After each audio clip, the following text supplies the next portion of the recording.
The mysterious precursor aliens of Mass Effect's Andromeda, known as the Jardaan in the game, are actually trees. Everyone's familiar, of course, with the Mass Effect video game series, the series of Commander Shepard fighting against the vast otherworldly aliens, the Reapers, which come down every millions or so years and destroy all life in the galaxy. Not as many people are familiar with the follow-up game, Mass Effect Andromeda, which was set in the next galaxy over, about a series of colonists that leave the Milky Way on a generation ship and arrive in Andromeda 600 years later to try and terraform the planets there. They discover a whole bunch of things. They discover some native aliens called the Angara. They discover some invading aliens called the Ket. And they find a whole bunch of terraforming materials left by a race of aliens from a long time ago called the Jardaan. The Jardaan's facilities range underground for hundreds of miles and are oftentimes used to get the planets into a livable condition, but it's unknown what happened to them or even what they looked like. But I believe that there are actually indications and that actually you do see the Jardaan in the game. You just don't know it when you see them. There is some precedent for this in Mass Effect lore. In the very first Mass Effect video game, you see a Reaper at the very start of the game. You just don't understand what it is. You think it's a giant spaceship, and it's only much later in the game that you actually realize that what you saw was these giant aliens that you've been hearing so much about. I think Mass Effect Andromeda does something very similar in its very first level on Habitat 7. There's a optional sort of side path you can go down on Habitat 7 where you can go into a cave and you stumble across a very strange looking tree. Ryder, the character that you're playing as, you can play as either Scott Ryder or Sarah Ryder, and Ryder will comment that this environment looks more like the golden world that his father was expecting and that the tree has likely survived due to the cave serving as a kind of microclimate. It certainly isn't explained why the game chooses to go out of its way to highlight this particular moment. There's it's all set up, it's got lit very nicely, and it's very clearly the game wants you to pay attention to this tree, but it doesn't explain why. The game also brings up these trees at other points and even draws your attention to them.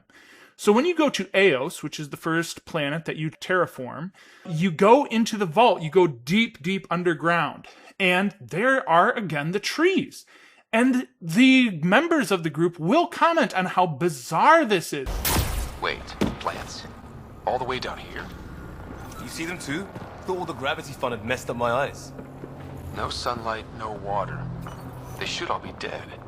Sam will have in the description that it looks like the trees need sun and water, but are nonetheless somehow thriving deep underground in the vault.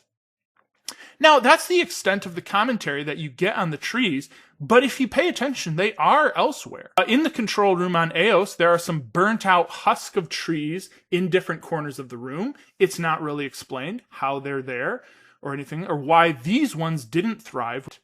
If you're in the Eladin vault, there are again the trees. You don't even comment on them. And in some cases, what's really weird is the trees even seem to be in very specific locations, surrounded by observer portals in front of consoles. There is a location where it looks like there are all sorts of roots that are collected around a console, which makes it look like there used to be a tree on top, literally, of one of the consoles that you interface with. Now, this gets a little bit weird because a tree couldn't exactly press buttons or anything, but when you think about it, in the video game itself, Ryder doesn't press buttons either. The remnant consoles and technology seem to be manipulated by direct electromagnetic stimulation.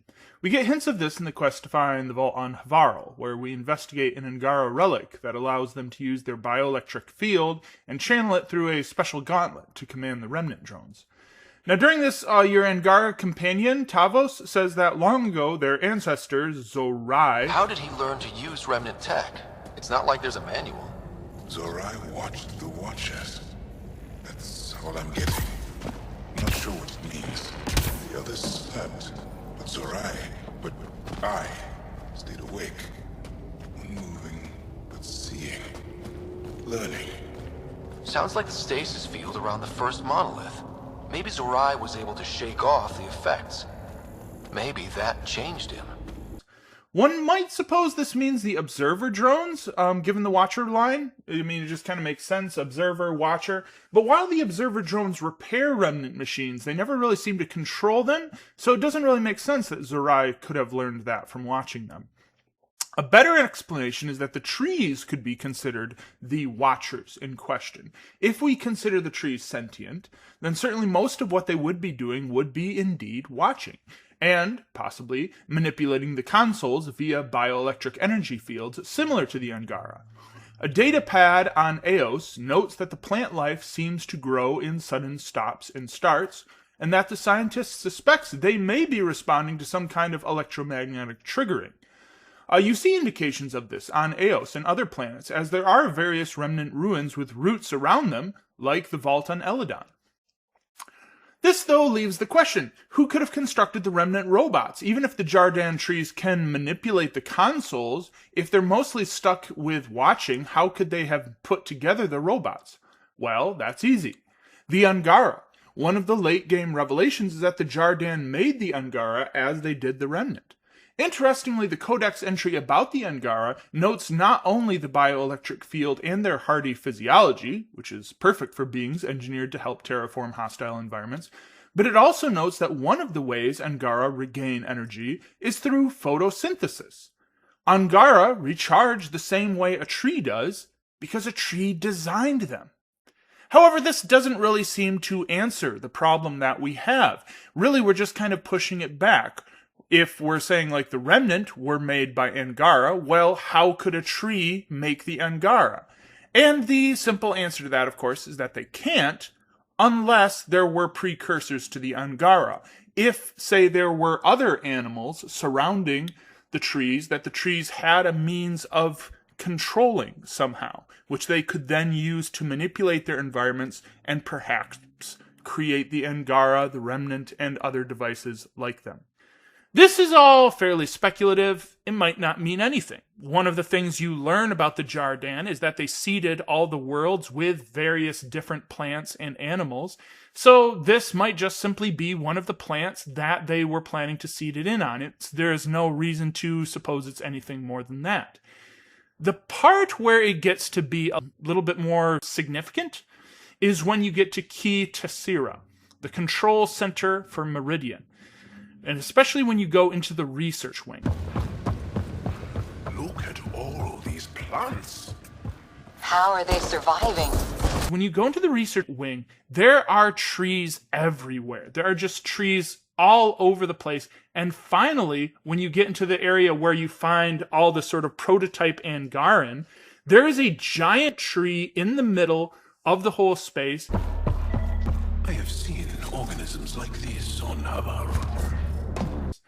Now, the theory offered at the time is that this tree must have been a prototype that the Jardaan were planning to use as a genetic template. However, there's something very odd about this. That doesn't really make sense when you sort of consider it. They would normally be stored in seed banks, not out in the middle of anywhere right there. Then there's the part where you get to like how the Jardaan designed their whole space. The Jardaan, when you get down to it, they have a lot of sort of like pyramid, sort of hourglass shapes. The remnant robots that are controlled also usually have like just kind of a couple legs and then usually some sort of tapering top. All of them, when you get down to it, look like trees. That's just talking about sort of the assembler robots and also the larger fighting robots. They look like trees with roots and a canopy. The exception, of course, are the Observer, the floating robots, and the Breachers, which the assemblers will create. They look like the sort of things that trees might design if you had trees designing these sorts of things. You also get a lot of like their construction. A lot of them are built as like cities. They've got sort of this sort of pattern of hexagonal shapes, which look very similar to like cell forms.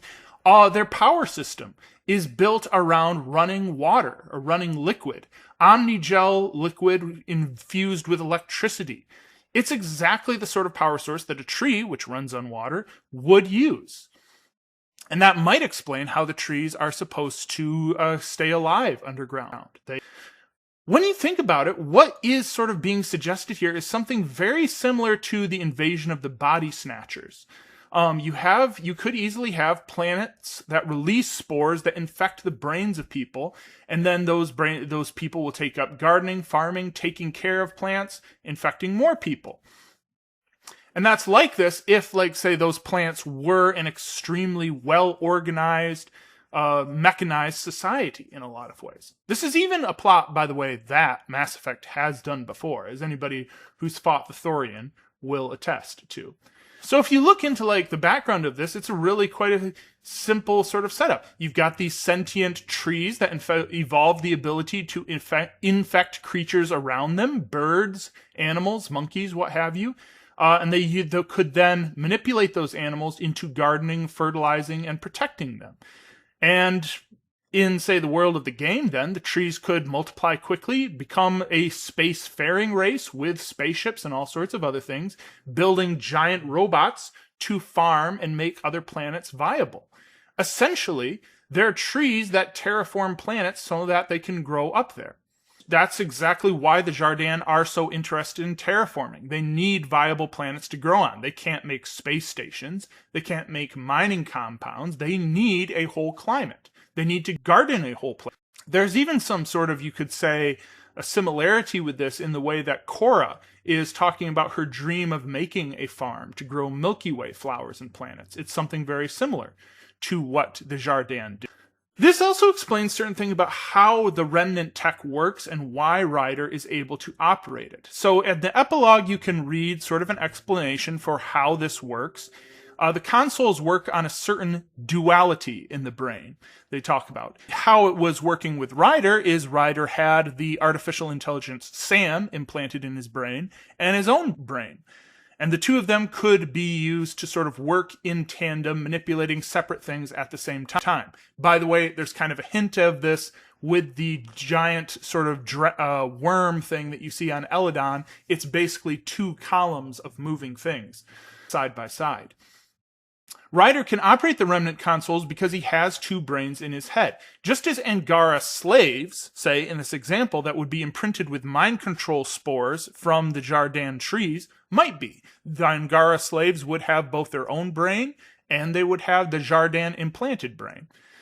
Now, Ryder is able to mimic this effect by using two hemispheres of his brain because that's how humans are. Humans have two hemispheres of a brain, but that's not healthy for him. It hurts a lot. You get this also from how what the Archon says. I know how it works. The mind is trained to think like the Remnant creators. In this case, painfully. But I'm content to let her bear that burden. Whatever gives me Meridian. I will transcend what you pretend to be.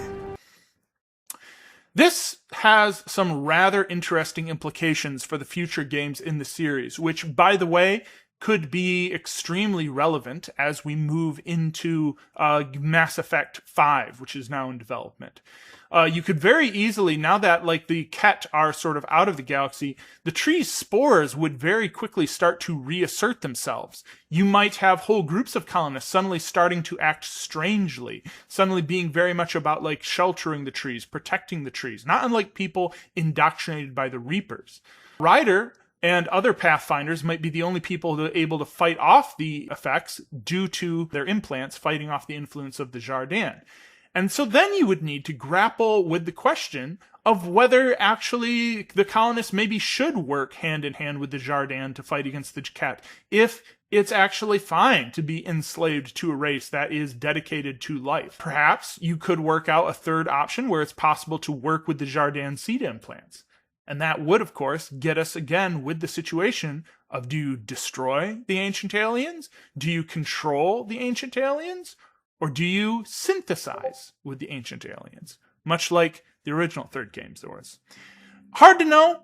Possibly not where the game is planning to go for Mass Effect 5. I have theories about what Mass Effect 5 is going to be. I might talk about that in a later video. But right now, it's really a shame to me that we never got to see more of the Jardaan aliens, because I really think it was fascinating, the backstage sort of world building that they were doing in this particular game.